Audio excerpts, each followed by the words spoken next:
The Count of Monte Cristo, Volume 5 by Alexandre Dumas.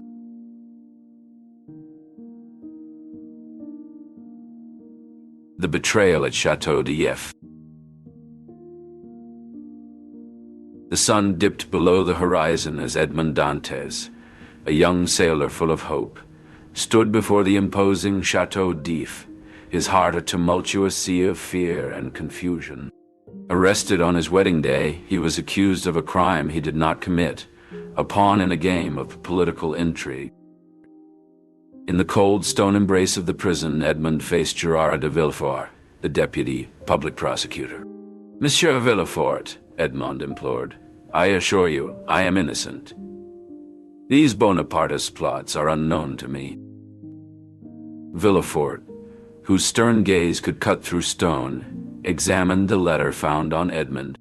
"This letter implicates my father," he whispered, tension threading his voice. "You must see, I cannot ignore this." "Sir, I was but a messenger for my deceased captain," Edmond protested, his voice a crescendo of desperation. Villefort, burdened by the legacy of his name and the gravity of his career, paced the room. "My apologies, Dantes. My hands are tied." With a heart heavy as lead, Villefort condemned Edmond to an indefinite darkness within the chateau's walls. Time, an unyielding master, marched on as days bled into years. Edmond, once a free man, now a shadow, was forsaken by those he once considered friends. Danglars, Fernand, and even Villefort had woven a web of deceit, each motivated by their own dark desires. In the abyss of his cell, Edmond encountered an unlikely mentor, Abbé Faria, a prisoner of many years whose mind was a treasure trove of wisdom. Wrongfully imprisoned for his alleged knowledge of a hidden treasure, the abbé found solace in imparting his vast learning to Edmond. "Envy poisoned their hearts against you," the abbé confided. "Danglars envied your rise. Fernand yearned for your betrothed, and Villefort needed to shield his lineage." With each revelation, Edmond's innocence was forged into a blade of vengeance. He absorbed knowledge like parched earth welcomes rain, and with meticulous care he crafted his plans. The naive sailor from Marseille was no more. In his place, a formidable specter was emerging. The Count of Monte Cristo was coming to life, a phantom of retribution poised to right the wrongs inflicted upon him. Thus, in the crucible of betrayal and despair, the epic saga of vengeance took root. As Edmond Dantes began his transformation into the Count of Monte Cristo. The Count's endorsement. In the grand salon of the Hôtel de Ville, the Count of Monte Cristo stood, a figure of elegance and mystery. The room buzzed with the whispers of Parisian elite, their eyes fixed on the man who had captured the imagination of all Paris. The Count's gaze was steady, his voice calm as he addressed the assembly. "Paris, the city of lights, is also a city where darkness can hide the truth. But be assured, the truth will emerge from the shadows." Eugénie Danglars, her eyes wild with determination, stormed into the salon. "I refuse this charade," she declared. "I will not be sold into marriage like property. My life is my own." The Count watched the scene unfold, a faint smile playing on his lips. He had whispered to Eugénie earlier, "Seek the life you desire, not the one imposed upon you," which had ignited her resolve to flee. As Eugénie fled, Andrea turned to the Count, desperation in his eyes. "Count, please, help me." But the Count was unmoved. "Andrea, honesty is the foundation of any union. You must face the consequences of your actions." The police entered, their eyes fixed on Andrea. "Andrea Cavalcanti," the commissary announced. "You are under arrest for the crimes of forgery, theft, and the assassination of Caderousse." Andrea's world crumbled as he was taken away, and the Count's plan moved ever closer to its grand conclusion. Villefort's justice. In the grand courtroom, filled with the murmur of an anxious crowd, Prosecutor Villefort stood tall and resolute. His eyes, sharp as an eagle's, were fixed on the man in the dock, Benedetto, who wore a mask of calm indifference. "Order in the court!" Villefort's voice boomed, demanding silence. "We are here to uncover the truth and administer justice without fear or favor." Benedetto smirked, his gaze wandering over the spectators.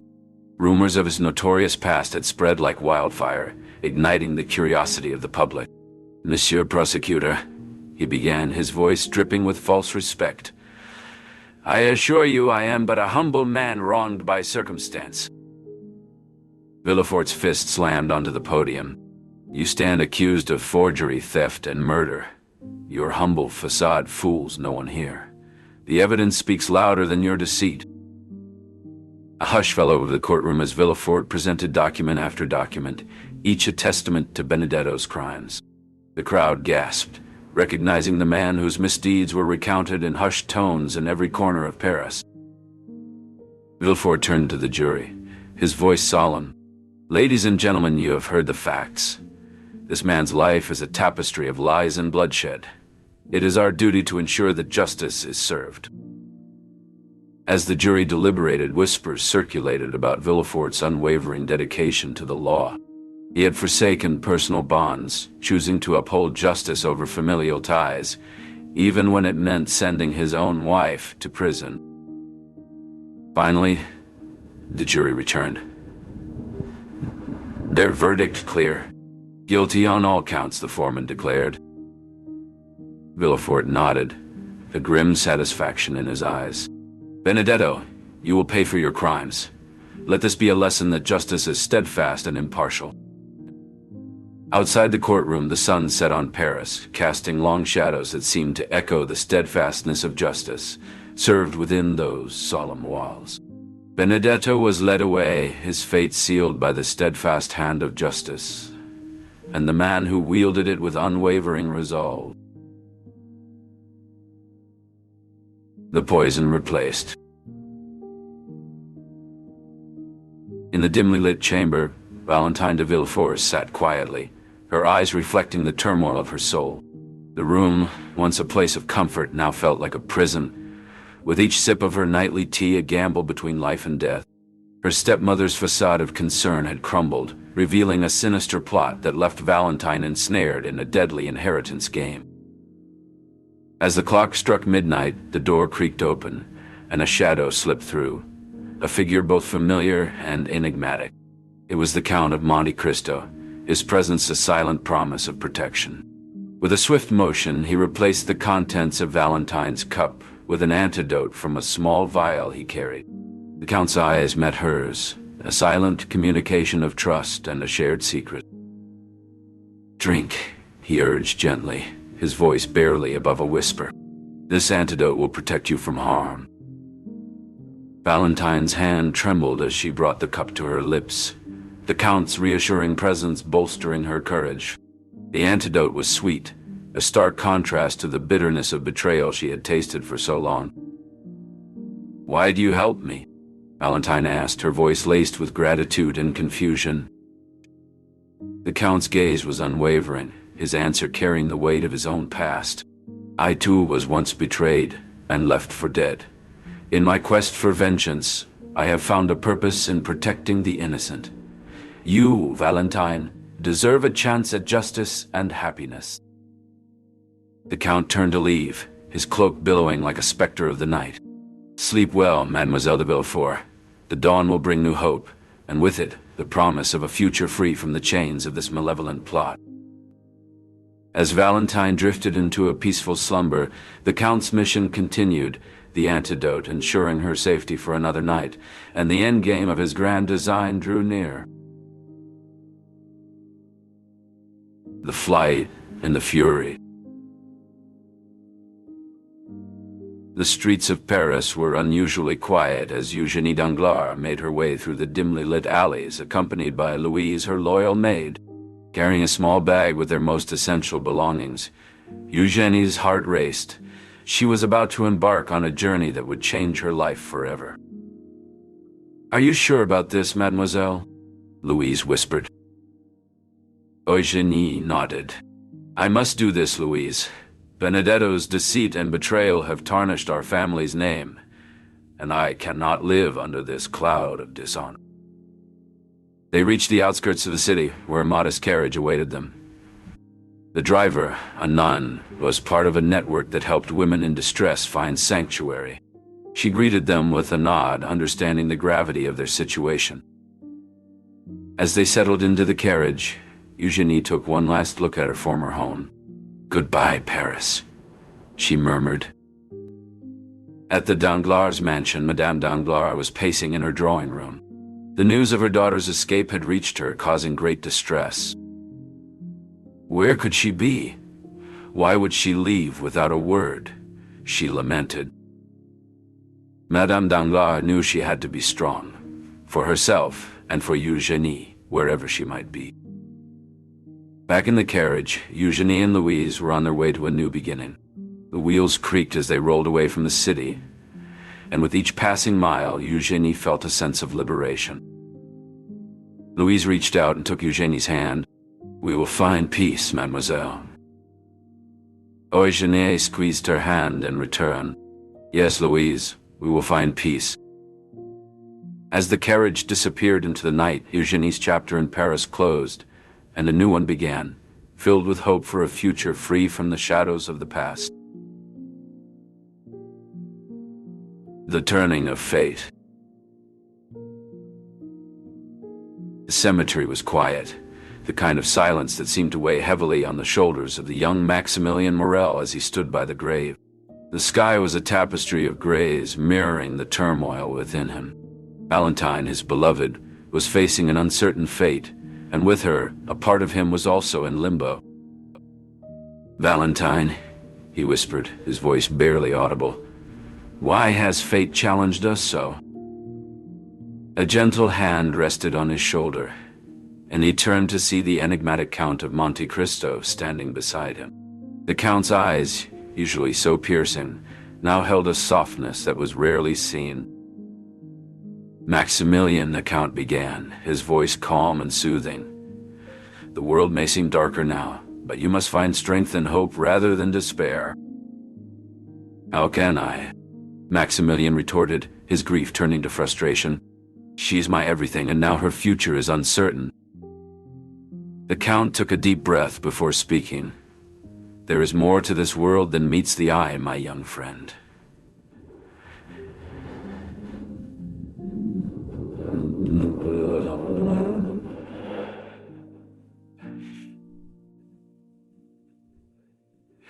And sometimes, what seems like an end is merely a new beginning.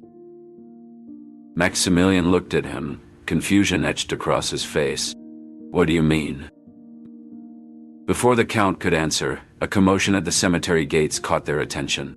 A carriage had arrived, and out stepped a figure that Maximilien recognized instantly. Danglars, the man whose greed had set in motion a series of unfortunate events. Danglars. Maximilien's hands clenched into fists. What is he doing here? The Count held him back. Patience, Maximilien. He comes seeking forgiveness, not from the living, but from the memories of those he wronged. As they watched, Danglars approached the grave, his face pale and his eyes darting nervously around. He didn't notice the Count and Maximilien observing him from a distance. Why is he here? Maximilien asked, his voice laced with suspicion. To confront his past, perhaps to find some semblance of peace, the Count replied cryptically. Maximilien's gaze returned to the Count. I feel like I'm in a nightmare, Count. When will I wake? The Count's expression turned solemn. Soon, Maximilien. But first you must learn the truth. And what truth is that? Maximilien demanded. The Count stepped closer, his presence commanding yet comforting. The truth of who I am and the role I've played in your life. Maximilien's heart raced as the Count's words sank in. You're not just the Count of Monte Cristo, are you? No, the Count admitted, a hint of sadness in his voice. I am, Edmond Dantes, the man who was once like a brother to your father. The revelation hit Maximilian like a wave, leaving him breathless. Edmond Dantes. But how? The Count, Edmond smiled gently. That, my dear Maximilian, is a story for another time. For now, know that I am here to guide you through the challenges ahead. Maximilian's eyes filled with tears, not of sorrow but of gratitude. Thank you, Edmond. Thank you for being my beacon. Edmond placed a comforting arm around Maximilian's shoulders. Come, let us leave this place. There is much to be done, and I promise you, together we will face whatever the future holds. Together they walked away from the grave, leaving behind the shadows of the past and stepping into the light of a new beginning. The tragic confrontation. In the dimly lit study of the Villefort residence, the air was thick with tension. Monsieur de Villefort stood before his wife, his eyes searching hers for a hint of the truth he feared. Tell me, have you been administering a sweet red liquid to Edward, our son, every morning? Villefort's voice was steady but carried an undercurrent of dread. Madame de Villefort hesitated, her gaze flickering away before returning to meet her husband's. Yes, it is a tonic fortified with herbs for vitality and health, she replied, her voice barely above a whisper, but it seems I have been tragically mistaken in its properties. Villefort's heart sank as he recalled the same red liquid found in the bodies of the deceased. And the crystal stopper in your chamber. It fits the bottle of poison used on Barras, our faithful servant, does it not? He pressed, the pieces of the puzzle falling into place. Madame de Villefort's facade crumbled, and with it, her composure. I did what I thought necessary for Edward's future, she confessed, tears brimming in her eyes. Villefort recoiled, struck by the enormity of her betrayal. You have poisoned our own flesh and blood for inheritance, he asked, his voice breaking with the betrayal. A heavy silence enveloped the room, punctuated only by the soft crackle of the fireplace. Villefort stood motionless, the gravity of his wife's confession leaving him paralyzed with shock. The revelation of Madame de Villefort's actions set a tragic chain of events into motion, leading to a confrontation that would change the fate of the Villefort family forever. Justice and redemption. In the dimly lit chamber of a Parisian mansion, Danglars sat huddled in a corner, his eyes wide with fear. Edmond Dantes, the Count of Monte Cristo, stood before him with a commanding presence.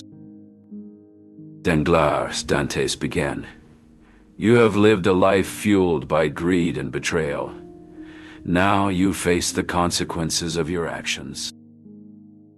Danglars, voice barely a whisper, replied, I never imagined it would come to this. Dantes responded, it is true, you have fallen far. Yet there is a light of hope, not vengeance, but a chance for redemption. Danglars looked up, his eyes meeting Dantes. Redemption? After all I've done? Dantes turned away. Go now, and remember that life is more than wealth and power. As Danglars departed, Dantes' attention shifted to Maximilian Morel, who was grieving beside a grave. Maximilian, Dantes called gently. Morel looked up, his eyes red from weeping. She is gone, and with her, all my happiness. Death is not the end, but a transition. Dantes consoled. Valentine's love remains with you. She is safe, protected by the antidote I provided. In time, you will find peace. How can you be so sure? Morel asked. Because I have endured despair and emerged with an appreciation for life, Dantes explained. Wait and hope, Maximilian. There is much worth living for. With those words, Dantes left Morel to ponder the promise of a future where grief could turn to joy. As the Count of Monte Cristo disappeared into the night, He left behind the seeds of justice, offering a chance to rise from suffering and embrace a new dawn.